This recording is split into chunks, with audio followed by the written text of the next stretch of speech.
It took courage to sign that declaration. John Hancock was first to put his name down.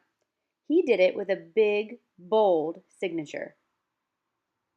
"So the king doesn't have to put on his glasses," he is supposed to have said. Because of that, today when you sign a document, people sometimes call your signature a John Hancock. John Dickinson of Pennsylvania wouldn't sign. He believed the Declaration was foolhardy. He thought the colonists should work to gain the rights of free citizens within the British Empire. "I had rather forfeit popularity forever than vote away the blood and happiness of my countrymen," he said. Independence! To Dickinson, that was like destroying our house in winter, before we have got another shelter. But he loved America dearly, so after he refused to sign the Declaration of Independence, he enlisted in the Continental Army as a private and fought for his country. And he was right. He did lose his popularity.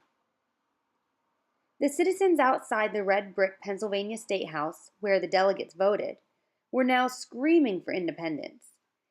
That didn't make it easy for the men inside. They knew they would pay their lives if the colonial army was squashed by Britain, and all the power seemed on Great Britain's side. It was John Adams, perhaps more than anyone else, who got the delegates to sign the Declaration. Adams was a talker as well as a thinker.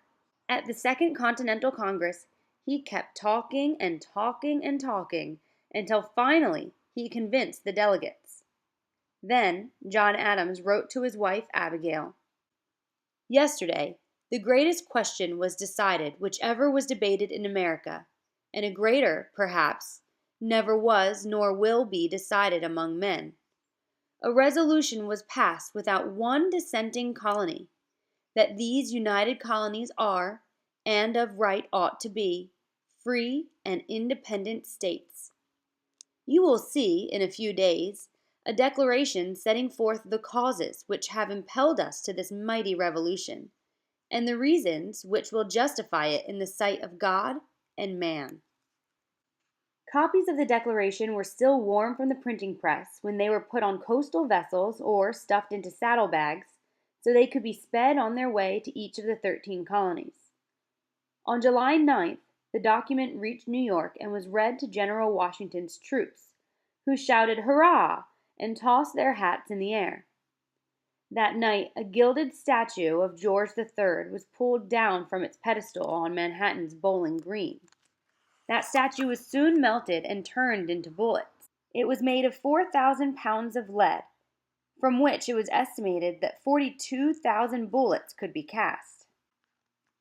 On July 19th, the Declaration arrived in Boston, and Tom Crafts, a house painter, stepped out on a small square balcony in front of the Massachusetts State House and read it aloud. "When, in the course of human events," he began in his flat New England tone. When he finished, a voice rang out, "God save the American States!" and the crowd cheered mightily. 2 days later, Abigail Adams wrote to John. The bells rang, the privateers fired the forts and batteries, the cannon were discharged, the platoons followed, and every face appeared joyful. After dinner, the king's coat of arms were taken down from the State House, and every vestige of him from every place in which it appeared, and burnt.